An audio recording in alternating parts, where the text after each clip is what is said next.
నేనన్న ఒక సావు కంటే ఏ కవి గొప్పవాడు కాదని చెప్పాను.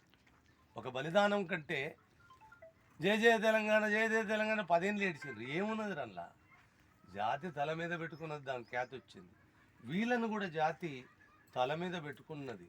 మనం ఇవాళ ఈ పిల్లగాని మరణపు రోజు నేను తెలియకుండానే, అంటే యాదృచ్ఛికంగా నేను ఇవాళ ఇక్కడికి రావాలని అనుకున్నాను.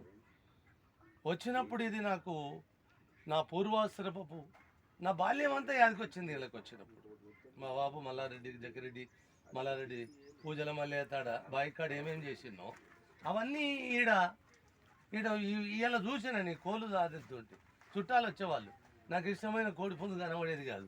మా ఆవిడను పిలిచి ఏమైనా మా పుంజు ఏమైందంటే వ్యాన్ చూసేది అంటే ఏమన్నా అంటాడని.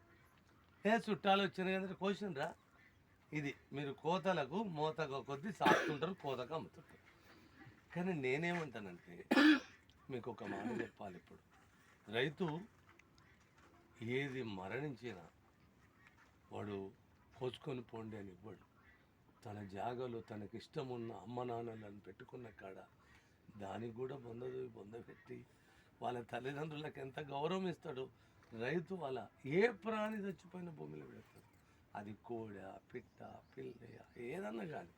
అందుకోసము మనము ఏ భూమి నుంచి మనం వచ్చినామో అందులోనే కలుస్తున్నాం.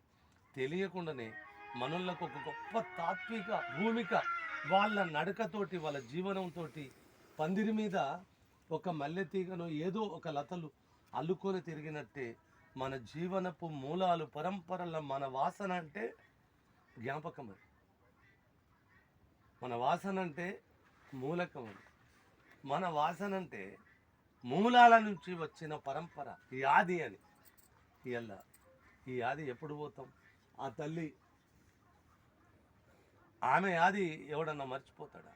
నేను అందుకోసమే పిల్లగాడు నీకు కూడా చెప్తున్నా, మీ అమ్మ కాలము నీ మెమరీలో భద్రపరుచుకున్నట్టు ఆమె నిత్యము నెమరేయకూడదు. కానీ నెమరేస్తే ఎవరిని వేయాలంటే ఇలాంటి బలిదానాలను నెమరేయాలి. ఇది మెమరీ కావాలి, నెమరీ